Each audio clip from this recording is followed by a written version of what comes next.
নমস্কার বন্ধুরা, তোমরা কেমন আছো? আশা করি ভালোই আছো। মিষ্টু রান্নাঘরে তোমাদের স্বাগত জানিয়ে শুরু করছি আমার আজকের রেসিপি। আমার আজকের রেসিপি হলো আলুর দম। আলুর দমটা আমি একদম সম্পূর্ণ আলাদাভাবে করব। এর জন্য এখানে বড় সাইজের দুটো আলু নিয়ে নিয়েছি। আলুগুলি কেটে এখন কুকারে সেদ্ধ বসিয়ে দেব। আলুটা তোমরা তোমাদের প্রয়োজন মতন নিতে পারো।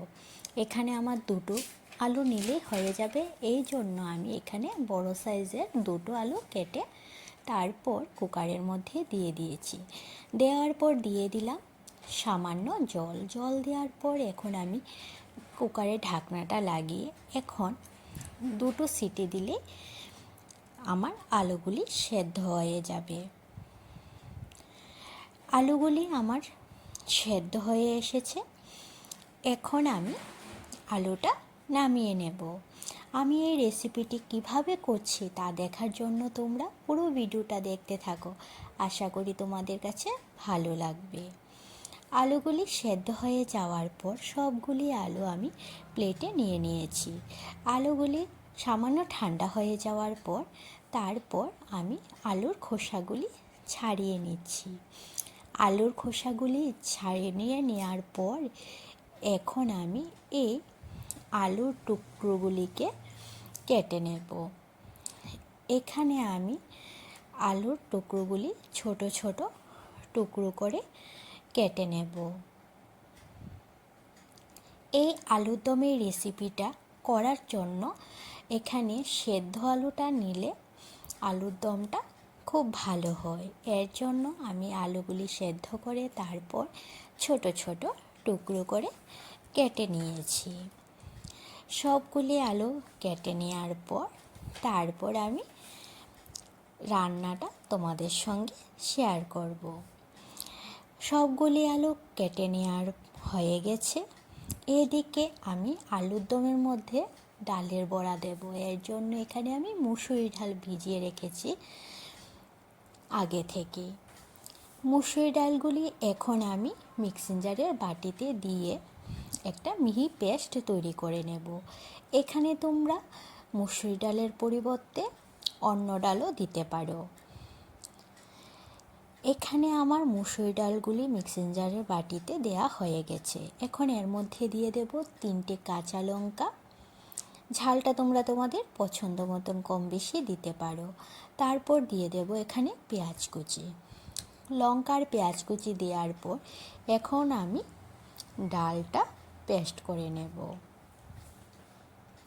মুসুরি ডালটা আমার পেস্ট করা হয়ে গেছে।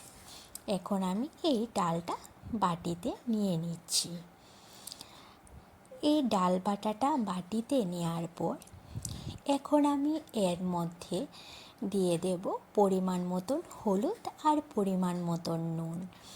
এখানে আমি হাফ চামচ হলুদ গুঁড়ো দিয়ে দিচ্ছি আর দিয়ে দেব হাফ চামচ থেকেও কম নুন হলুদ দেওয়ার পর এখন আমি আঙুল দিয়ে ডালটা ফেটিয়ে নেব। ডালটা ফেটালে খুব ভালো হয়, বড়াগুলি খুব সুন্দর হয় আর বড়াগুলি যখন ছলে দেওয়া হবে তখন নরম তুলতুলে হয়। এর জন্য বড়া করার আগে ডালটা খুব ভালোভাবে ফেটিয়ে নিতে হবে। ডাল ফেটানো হয়ে গেছে। এদিকে আমি গ্যাসে একটা কড়াই বসিয়ে দিয়েছি। কড়াই বসিয়ে দেওয়ার পর এখন আমি দিয়ে দিচ্ছি সাদা তেল। তেলটা গরম হয়ে যাওয়ার পর এখন আমি এই ডালের বড়া তৈরি করে নেব। এর জন্য আমি এখানে তেলের মধ্যে বড়ার আকারে ছোট ছোট ডালের বড়া বানিয়ে নিচ্ছি। সবগুলি বড়া তেলের মধ্যে দেওয়ার পর এখন আমি এই ডালের বড়াগুলি এপিঠ ওপিঠ উল্টে খুব ভালোভাবে ভেজে নেব। আমি এই আলুর দমটা একটু অন্যরকমভাবে করছি। আলুর দমের স্বাদ বাড়ানোর জন্য আমি এখানে ডালের বড়া ভেজে দিচ্ছি। এই ডালের বড়া দিয়ে আলুর দম করলে খেতে খুব অসাধারণ লাগে। এই আলুর দমটা তোমার ভাত রুটি কিংবা লুচির সাথে খেতে বেশ লাগে। ডালের বড়াগুলি আমার ভাজা হয়ে গেছে। এখন আমি এই তেলের মধ্যে বাকি বড়াগুলি ভাজার জন্য একে একে দিয়ে দেব। সবগুলি বড়া একে একে তেলের মধ্যে দেওয়ার পর এখন এই বড়াগুলিও আমি এপিঠ ওপিঠ উল্টে লাল লাল করে ভেজে তারপর নামিয়ে নেব। বাকি বড়াগুলি আমার ভাজা হয়ে গেছে। এখন আমি এই তেলের মধ্যে সেদ্ধ করে রাখা আলুগুলি দিয়ে দিলাম। দেওয়ার পর এখন আলুর মধ্যে দিয়ে দিচ্ছি পরিমাণ মতন হলুদ গুঁড়ো আর নুন। নুন হলুদ দিয়ে আলুগুলিও আমি লাল লাল করে ভেজে তারপর নামিয়ে নেব। আলুগুলি আমার ভাজা হয়ে গেছে।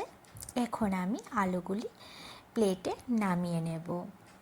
এখন আমি এই আলুর দমটা ফোড়ন দিয়ে দেব। আলুগুলি প্লেটে নামিয়ে নেওয়ার পর এখন আমি ফোড়নের জন্য এখানে তেল দিয়ে দিলাম। তেলটা আমি সর্ষের তেল দিয়েছি। ফোড়নটা সর্ষের তেলে দিলে ভালো হয়, এর জন্য আমি সর্ষের তেল দিয়েছি। তেলটা গরম হয়ে যাওয়ার পর এখানে আমি দিয়ে দিলাম দুটো শুকনো লঙ্কা, তেজপাতা। শুকনো লঙ্কাগুলি যখন হালকা কালো হয়ে আসবে তখন আমি এর মধ্যে দিয়ে দেব পেঁয়াজ। পেঁয়াজটা আমি টুকরো করে কেটে তারপর পেঁয়াজ দিয়েছি। এখানে আমি একটা বড় সাইজের পেঁয়াজ টুকরো করে দিয়েছি। পেঁয়াজগুলি যখন হালকা বাদামি রঙের হয়ে আসবে তখন আমি এর মধ্যে দিয়ে দেব পেঁয়াজ বাটা।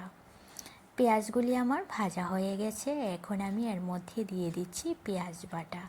এখানে আমি 1.5 চামচ পেঁয়াজ বাটা দিয়েছি। পেঁয়াজ বাটাটা দেওয়ার পর এখন আমি এই পেঁয়াজ বাটাটাও ভেজে নেব। পেঁয়াজ বাটাটা যখন ভাজা হয়ে আসবে তখন আমি একে একে সব মশলা এর মধ্যে দিয়ে দেব।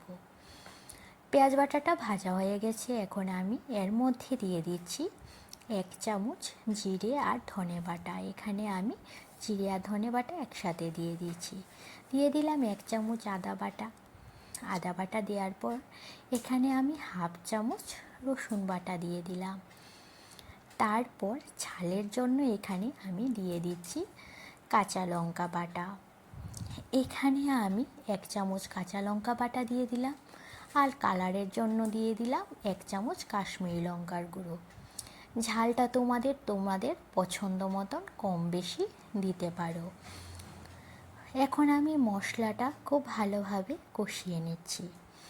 মশলাটা কষানো হয়ে যাওয়ার পর এখন আমি এর মধ্যে দিয়ে দেব ভেজে রাখা আলুগুলি। আলুগুলি দেওয়ার পর এখন আমি মশলার সাথে আলুগুলি মিশিয়ে নিয়ে তারপর এর মধ্যে আমি দিয়ে দেব পরিমাণ মতন হলুদ আর পরিমাণ মতন নুন। এখানে আমি 1/2 চামচ নুন দিয়েছি আর দিয়ে দেব 1/2 চামচ হলুদ গুঁড়ো। নুন হলুদ দেওয়ার পর আলুগুলি মশলার সাথে আরও কিছুক্ষণ কষিয়ে নেব। আলুটা মশলার সাথে কষানো হয়ে গেছে। এখন আমি এর মধ্যে দিয়ে দেব পরিমাণ মতন জল। আলুটা কষানো হয়ে যাওয়ার পর এখন আমি এর মধ্যে জল দিয়ে দিলাম। এখানে আমি 2 গ্লাসের মতো জল দিয়েছি। জলটা দেওয়ার পর এখন আমি এই আলুর দমটা ঝোলটা ফোটা পর্যন্ত অপেক্ষা করব। ঝোলটা ফুটে এসেছে। এখন আমি এর মধ্যে ভেজে রাখা ডালের বড়াগুলি দিয়ে দিচ্ছি। ডালের বড়াগুলি দেওয়ার পর এখন আর 3-4 মিনিটের মতো রান্না করলে হয়ে যাবে। এখানে আমি স্বাদের জন্য দিয়ে দিলাম চিনি। আলুর দমটা প্রায় হয়ে এসেছে। এখন আমি নামানোর আগে এর মধ্যে দিয়ে দেব গরম মশলা বাটা। গরম মশলা বাটা দেওয়ার পর এখন আমি আলুর দমটা নামিয়ে নেব। আমার এই রেসিপিটি তোমাদের কাছে কেমন লেগেছে তোমরা অবশ্যই জানাবে। আর ভালো লাগলে লাইক আর সাবস্ক্রাইব করে দিও। আমার ফেসবুক পেজ মিষ্টু রান্নাঘর, এই পেজটি ফলো করে দিও। আলুর দমটা এখন আমি বাটিতে নামিয়ে নিচ্ছি। আমার এই রেসিপিটি যদি তোমাদের কাছে ভালো লেগে থাকে তাহলে বাড়িতে অবশ্যই একবার বানিয়ে খাবে, দেখবে খেতে খুব অসাধারণ লাগে। আমার এই ভিডিওটা দেখার জন্য তোমাদের অসংখ্য ধন্যবাদ।